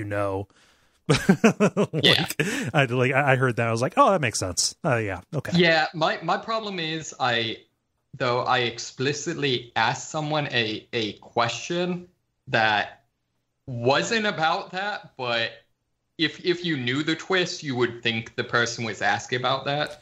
Oh, yeah, so they fired back with something you were not ready to hear. Yeah. So basically what I asked is I noticed that your Pip-Boy clock actually actually keeps track of, like, the date. Yes. And again, this is going to be a spoiler. So I then made the joke. I made the joke of someone like, yeah, I'm worried I'm going to screw around too long, and by the time I find my son, he's going to be like 40. Yep. Which, like, yeah, you can understand why someone would then, like, not realize that's not what I meant. Right, yeah, and he would say, like, oh yeah, totally. And not draw the differentiation between 40 chronologically and 40 biologically. Yeah. Right. So, yeah. Oh well. So yeah. Overall, it's good. I like the little bit more, like, civilized settings. Kind of cool. Give me Wild West all the way. I don't want to be in a fucking city. Yeah. No, I understand. I know why you like that more. I don't know guess, why, but you can like don't let my preference override yours. No, I would say in terms of, like, the overall setting, I probably prefer, like, the Mojave. But it's more like I really enjoy the whole, like I don't know. I don't buy the whole if there's apocalypse, just everything would be awful forever. Like, I think it wouldn't take too long for a stable society to reestablish itself. Yeah. And so I kind of like that, them playing with, the different ways that can happen. I like the fact that, there's a vault that's actually a functioning vault that you can interact with. Yep. What do you mean? Oh, wow. It's just a straight up vault. That's weird. Nice. Yeah. Anything else about Fallout 4? No. The mosquitoes are jerks. No, they're always jerks. So, that's all I got. Alrighty. Dennis, what you been up to? Yeah, just one big new game, which is really not a new game, I guess, but an update to No Man's Sky. Oh, shit, dog. Yeah, I was hoping somebody would talk about this. So they released a huge update called Next. No Man's Sky Next. Yeah. Yes. Which effectively turns this into a new game. I mean, the bones are all still the same. Right. And I think if you had a violent negative reaction to No Man's Sky, this is not going to fix it for you. Right. But man, does this make the game, I think, eons closer to the kind of thing that the hype train had built it into. Okay. Before it initially released. Explain to me why this is not my Dirtbag Ex saying, come on, baby, I changed. Yeah. I never had a Dirtbag Ex that said that. Yeah. Like, when the putative Dirtbag Ex says, "Oh, trust me, baby, I learned." Yeah. The Royal Dirtbag. Yes, the Royal Dirtbag Ex. So first off, this mode adds legit multiplayer to the game. So when you open it up, you can choose to either play in your own world or to join a friend's world. Or play with other people, I guess. And it is so easy to have someone hop into your game and then play with you, up to 4 friends at once. Do they immediately snap to you? They snap to you, and you kind of have free reign, though, that once they're spawned in, at least within the solar system, you can really go anywhere you want, and be on 2 different planets at the same time, or one of you in the space station and one of you flying through a fleet, or something like that. So it is very wide ranging. I have not yet tried to jump to another system with someone in the game with me.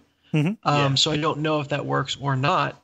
But given that this is all procedural, given it's all based on a seed, I don't see why having someone on a different planet would be too different than having them in a different star system, knowing that they're each of those things is being generated at a different level of fidelity, so that if they're going to fully populate the world when they're on a different planet, they might as well be able to do that when it's in a different system. Right.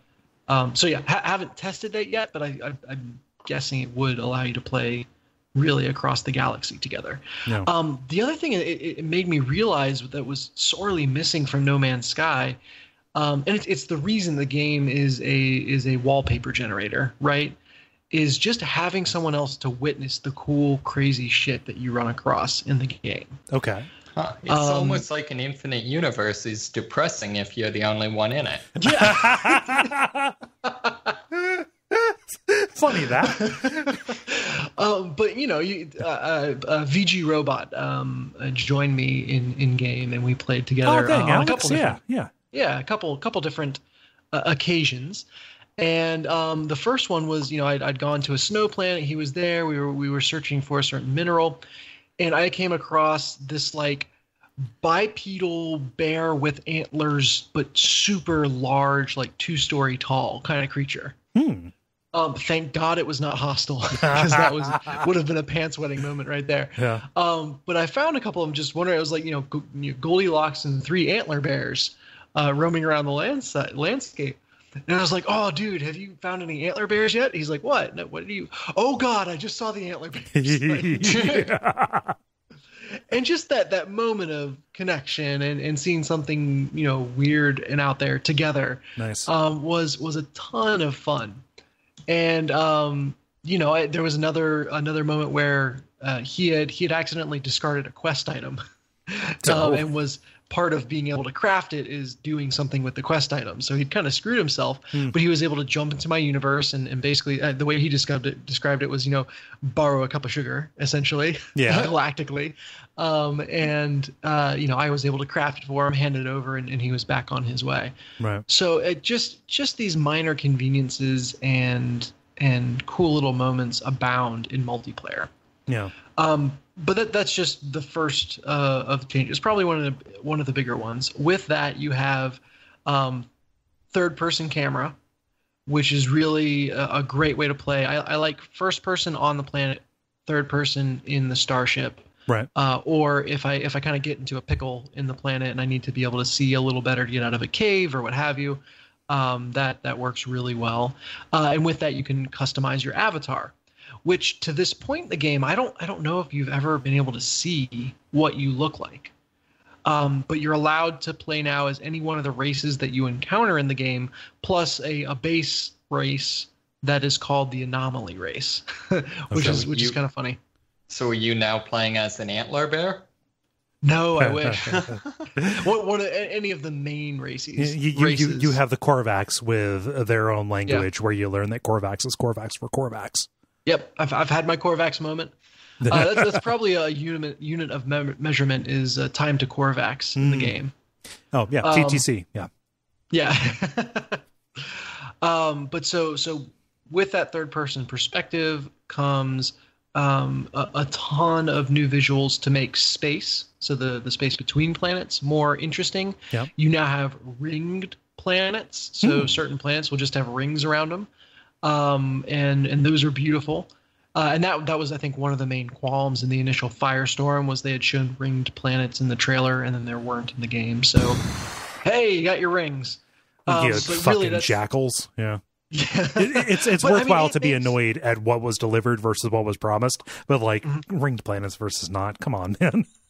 I don't know, man. Some of the screenshots that you get with ringed planets in the background are awesome. Okay, but, yeah. No, yeah. I follow you. I'm as big a fan of Saturn as anybody. The Sega, the planet. What about the cars? I had a Saturn for several years. I would still be driving that today if I did not total it. I loved my 2003 Saturn L200. Didn't they discontinued them, right? Oh yeah, they stopped went making out them. business. Yeah. It's fine. Jen by their housing crisis. They're now out of this world. Yeah. Jen actually had one until she totaled it as well. So go figure. I love that car. That's the only way to stop owning a Saturn.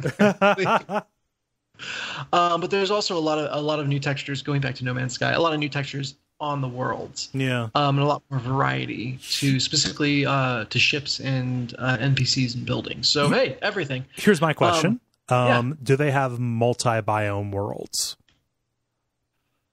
No. I mean, there's basically snow. It is always the biome plus snow. I was about to say sorta and no, but really the answer is no. Okay. Those biomes can be the closest thing that you get is like an island world where there's a lot of ocean and then there's a lot of island. That's a sea biome world. Yeah. I You're looking tried. for Subnautica. Yeah. So they do not have that. But that, the planet hopping rhythm that you get into is much better facilitated. Yeah. Because when you're going between biomes, it used to be you had to actually fly to that world and land and look around and figure out what minerals it had. And then you could get minerals from rocks, crystals, or, whatever else. Now you can scan a world from space and see all the elements there, which is a huge quality of life improvement. Right. And I'm not sure that was added specifically with this update because I played vanilla No Man's Sky. There were 3 updates, I think, before next, and I have not played any of those. So some of this might be in the scanning might have been in a previous update. Yeah. As well as the base building and the resource generation. I'm not sure if it's next or not. But now I feel like base building was part of an update. Yeah, base building that was definitely. a while ago. Yeah. Base building was for sure. Then there's now like a resource generator where if you put an easy to find element in, it will upgrade it to a better element. And I'm not sure if that is next or not, but that is a huge quality of life improvement. And in general, the game seems to guide you with a more steady hand. The best way I saw it expressed was it used to be that No Man's Sky was a game that just allowed you to make your own fun. Now it's a game that helps you make your own fun. Okay. So you still kind of need to make your own fun, but now it feels like it actively facilitates it versus just puts this cold world out there and says, I hope you figure out some way to make this fun. Good luck. Yeah. Yeah. Base building has gotten better, and then they also have introduced command freighters, so you can command a whole space fleet. Cool. And yeah, I haven't gotten to that part yet. But the first, call it 15 hours of No Man's Sky next have been a delight. Nice. I had one moment where I got stuck in a cave and it was a little hard to get out, but eventually figured that out. And everything else that I've seen is great. Did you start fresh or did you just pick up an old install and go with Start fresh. Yeah. Complete start fresh. Yeah. Okay. I couldn't even tell you what I was doing in the old game. Neither could I. Yeah. Probably absolutely wandering. nothing. I can tell you exactly what you're doing. Making my own fun. Yeah. Or trying to anyway. Oh yeah. Yeah, but I'm excited to play. The quest structure, again, don't know when this was patched in, but the quest structure, whereas it felt like it quickly fell off after the tutorial in the base game, is doing a really good job so far of keeping some kind of objective in front of you to guide you through the galaxy. What is the plot? You are having, you wake up in this galaxy and you don't remember why or how you got there. There's a nearby crashed ship that you assume is yours, but you're not sure. And you have a voice in your head giving you weird numbers and flashes of thoughts that you don't know what to do with. So one piece of the game is discovering, okay, what is that voice? Why is it trying to guide me? And I think that's the Atlas path. Mm-hmm. I haven't completed it, so I can only comment so far. There's another set of objectives that is just reach the center of the galaxy. Yep. And there's literally a place where the game is like, all right, do you want to follow the Atlas path? Do you just want to try to get to the center of the galaxy, or do you want to make your own fun? It's like you're choosing how much guidance you want to have. Exactly. Yep. But I'm following the Atlas path, trying to figure out like who I am and what is this voice in my head and what's going on in this galaxy. Very early in that. But it feels like there's consistent progress on that front. Right. Yeah. Nice. So it's a fun game to stream. I'm trying to do that. Neat. And it's a fun game to just kind of get lost in. And you are finding yourself doing that. Yeah, sure. Cool. Well, anything else besides No Man's Sky next? No, continue to play Gloomhaven, but I talked to that one last time. Cool. Mm-hmm. Yeah, so I have 3, but they should be relatively quick. So over the past weekend, I played Paratopic. This is a game that Jala had spoken about as part of a brief recently as an independent, kind of small team video game that was on itch.io. Did this for Hexcrank. The notable thing about it is, like, if you go and look at this, it has kind of a PS1 style aesthetic, with the chunky textures and whatnot. I have no idea what happened in this video game, and I'm not saying that like in the LOL Twin Peaks is confusing kind of way, but more just kind of like this is more of a semi-supernatural 90s kind of era style looking anyway tone poem more than anything. People here, that sounds a lot like Twin Peaks actually. Yeah, it does actually. I walked right into that. People here played 30 Flights of Loving, right? Yeah Similar to I that. have not. Yeah, not either. Just a first person, not walking simulator, but first person adventure game that like jumps you around a lot, like from scene to scene. Like there's no real continuity. Like think about it like a first person montage style thing that cuts you from scene to scene, that has specifically in regards to Paratopic, no real sense of like what is worth dedicating scene time to. So it's hilarious. Like it will make you wait for an elevator to show up for like a 30 seconds to a minute or so. Just you press the button going up to your apartment, and then you get inside after waiting all this time for the elevator to show up, and it will like cut you immediately to your apartment as a fun joke. Or there are long segments where it has you drive just with very basic controls and listen to radio. You have a choice between either like a chiptune version of classical music like Bach and Mozart and things like that, or talk radio. The thing about talk radio is all of the voiceover in this, I have no idea how they did it. You can pick out some words, but most of it is just Simlish that is very heavily filtered to sound otherworldly AF. So you end up like getting like wah, wah, wah, wah, wah, tapes, wah, wah, wah, wah, wah.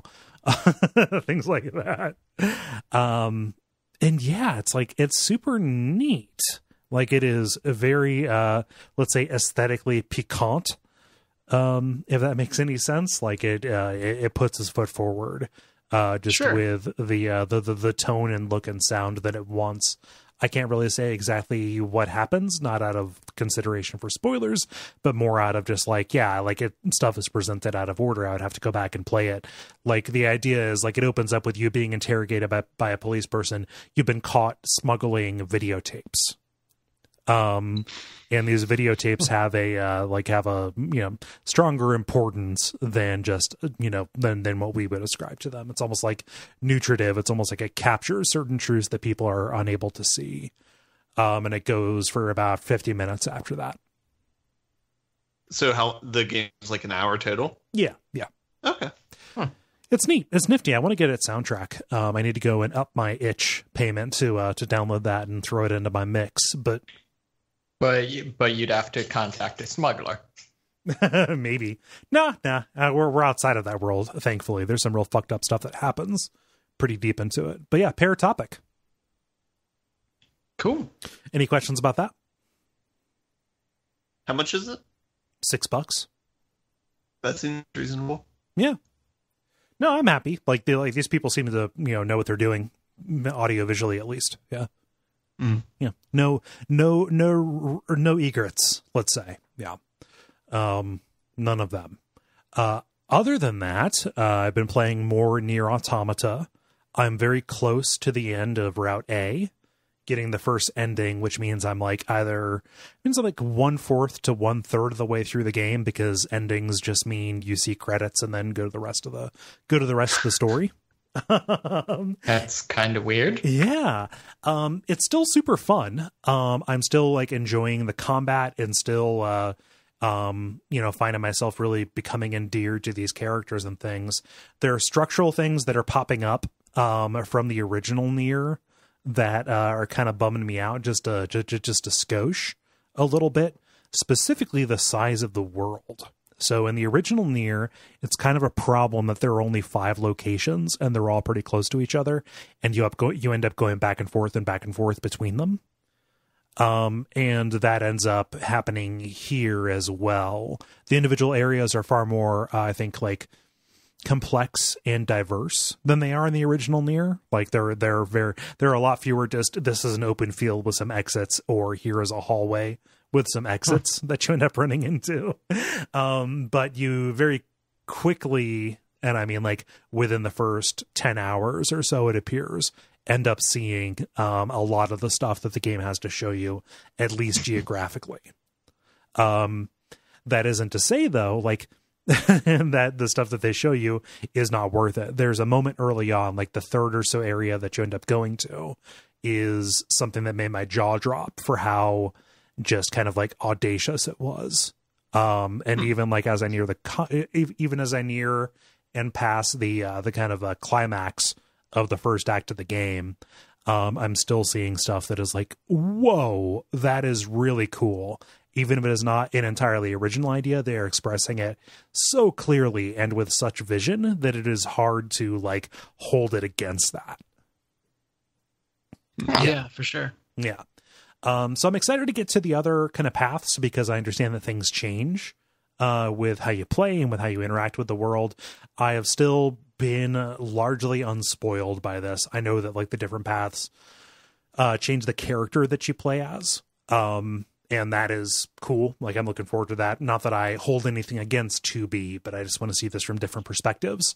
And that is far more than the different endings and different new game pluses add in the original Nier. So this is great. I like Nier Automata quite a bit. Good. I'm glad to hear it. Yeah. Any questions about that? Do you feel like there's a lot of depth to the combat that you're still picking up, or do you kind of have your groove and that's it? I feel like I've got it. There's some upgrades that I know are available to me, but kind of similar to the original Nier, where they would give you spells that just didn't seem a lot more useful than what you already had at your disposal. I'm pretty comfortable in my rut. So even though the combat is kind of like, I'm kind of clearly seeing the walls to it, and, kind of like, I'm comfortable at the ceiling that I found within the first couple of hours. At the very least, it is far more satisfying in the hands than the original Nier was. Like cool. the presence of a platinum style dodge system where like, yeah, you can roll around or whatever, but like it incentivizes doing a perfect dodge where like you dodge at the very last minute, which lets you not only avoid all damage, but also get in a counterattack. Like that will go a really long way for me. Yeah. Yeah. So the other thing that I've been playing, and this is something that I have found myself getting far more into than I expected, is the Mega Man X collection. Oh, wow. Yeah. That's the swordy Mega Man? Later on, yeah, like a couple of them, like X4 is. It's like the darker, grittier future Mega Man, like the side series they did, starting with the SNES kind of version, where you have X, who's a successor to Mega Man, and also Zero, who uses his little like beam saber, but doesn't become playable until a little bit in X3 and a lot in X4. So Capcom released two of these on the same day. Weirdly enough, there's Collection 1 and Collection 2. Collection 1 is the first 4 games. Collection 2 is the second 4 games. I have only played the first one. Mostly I picked it up to have a quick and easy way to play X1, which is the version, which is the game in the series that I have the most affection for. Mm-hmm. And I played it. Oh, good. Why'd they split it up into 2 games, just to like make more money for it, or? I think so. So I think their calculus was people have a lot of affection for the early part of the series, X1 and 2 specifically. And so like we can probably make more money by having more people buy the first collection for $20 than making everybody buy a collection of 8 games for $40. Where let's say a solid 4/5 of it probably is not, something people have a lot of affection for. Yeah. So played Mega Man X1. I was like, I'll fire up X2. I owned this as a kid and I played this and that was good. X3 is not a very good video game. The music is very bad and the levels are big and empty. X4, I had this for PlayStation and I played it a lot, but it's been a long time since I played it. So I have not really like recognized how fucking beautiful it is. From a sprite art perspective, like go look up Mega Man X4 sprites. They're gorgeous, especially the bosses. But also like from a level design kind of standpoint. And so like I've just had a really, really good time playing just standard ass old Mega Man games, from the series that holds a particularly warm place in my heart. They are replicated really well on the Switch. Like they even emulate the slowdown in in the original games. Oh, that's funny. Yeah. Yeah, they look great. They play great. Like these are games that are, approaching 30 years old. So it's hard to say something that will shock people. But like as a collection, the first one is strong enough to make me say, you know what? I never played any of the X games beyond 5. So maybe there's something good there, at least in 5 and 6. So, wait, can you try to say something that might shock people? I feel like that might be entertaining.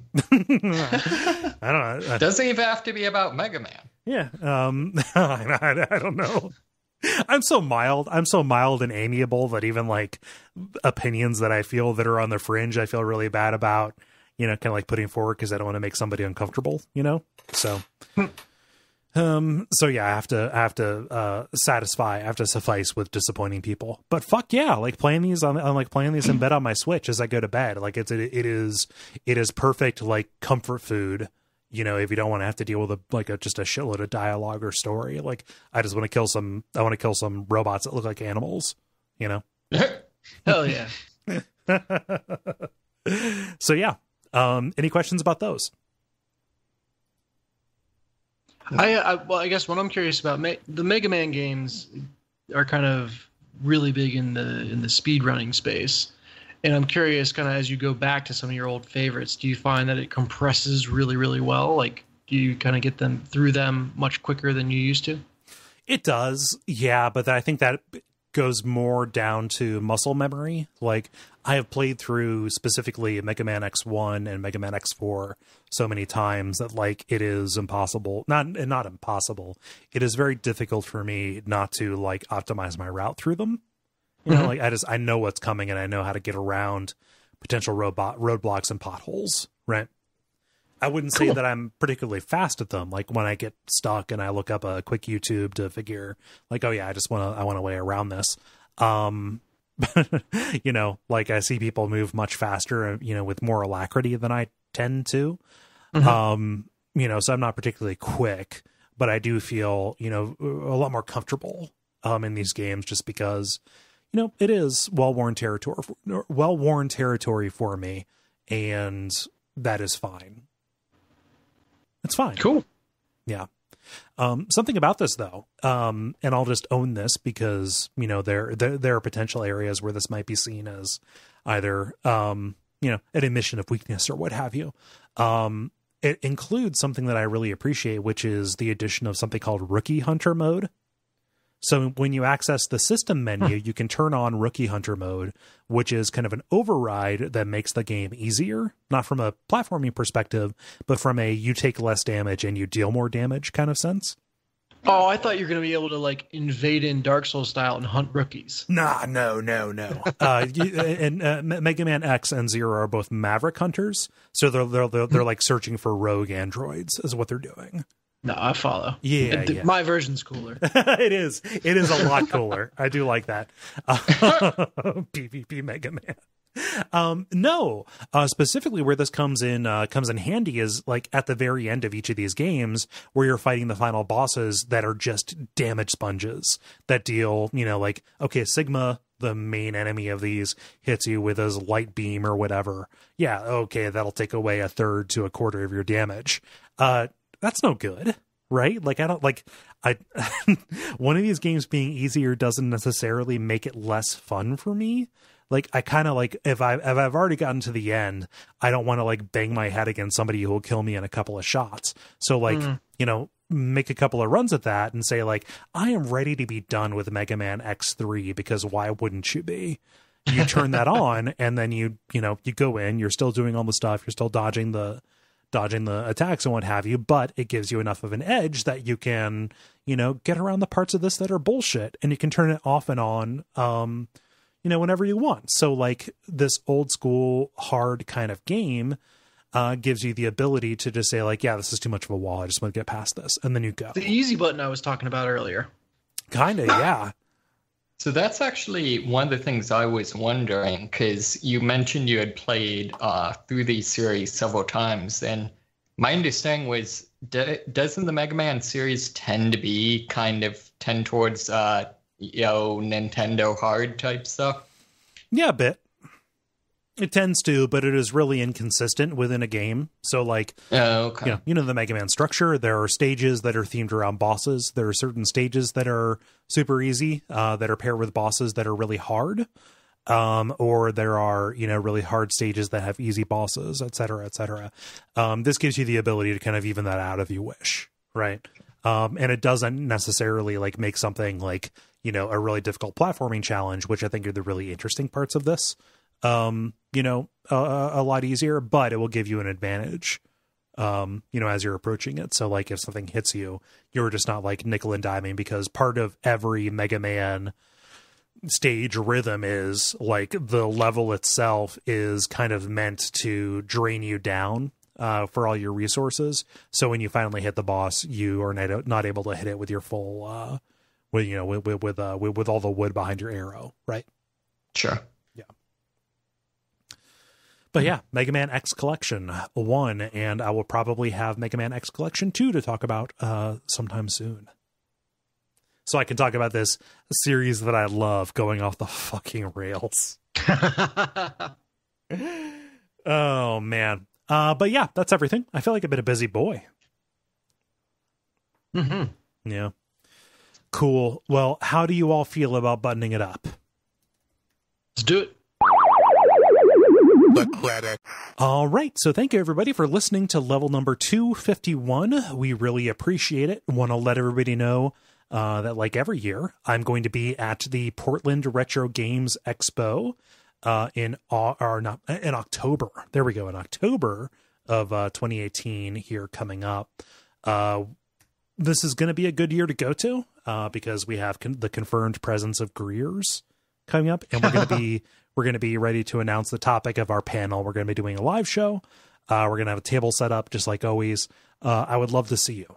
If you are able to travel or if you are local, come out and see me and Gary and, some other people whose names you will recognize from the community or from the shows. Other than that, for this show, the usual stuff you can do, ratings and reviews. iTunes, I guess that's ratings and reviews, Patreon, all those things, you know.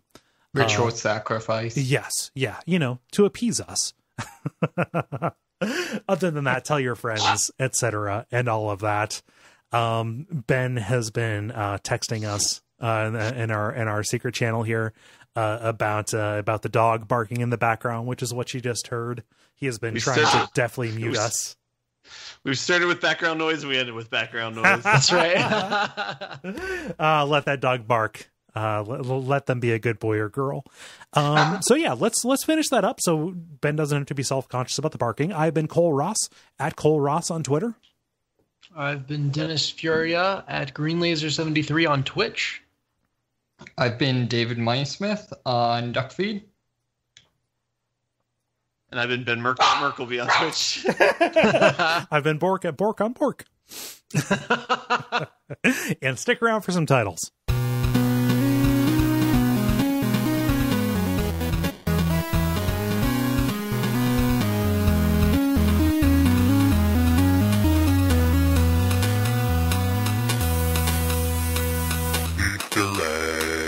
All right, what y'all got? I've just got a couple. Okay, David. I have the Labo of jokes. Okay. Royal Dirtbag Ex. Okay. I also have that. The dog agrees. And I just prefer to spell that actually with an X for sake of argument. Yes. Yeah. I just saw the antler bears. I know that might have to be trimmed or something, but the general concept. Okay. Ben. And that's it. I also had the Royal Dirtbag Ex. Okay. And I also had a weed whacker that's in pain. Requisite Royal Dirtbag X. I like that one. I had Hate Triangle. Use every part of the telephone. And then Jock Points. Ooh, Jock Points is pretty good. Okay. Oh, and I styled Royal Dirtbag X as the Royal Dirtbag X. Okay. Like the Royal Dirtbag X. Yeah, the Royal Dirtbag. So I feel the is important. Yes. I will respect that. So I had Funkle. Oh, yeah. Yeah. I had Infinite Satan with a dash of God. And then I also had the Royal Dirtbag X. It has to be the Royal Dirtbag X, right? Yeah, I think that one's pretty good. Okay. Okie doke. That sounds good. Ben, I will let you go and tend to your pupper. And I'm going to go to bed. I'm going to be driving back home tomorrow morning. So, yeah, take care, everybody. Yeah.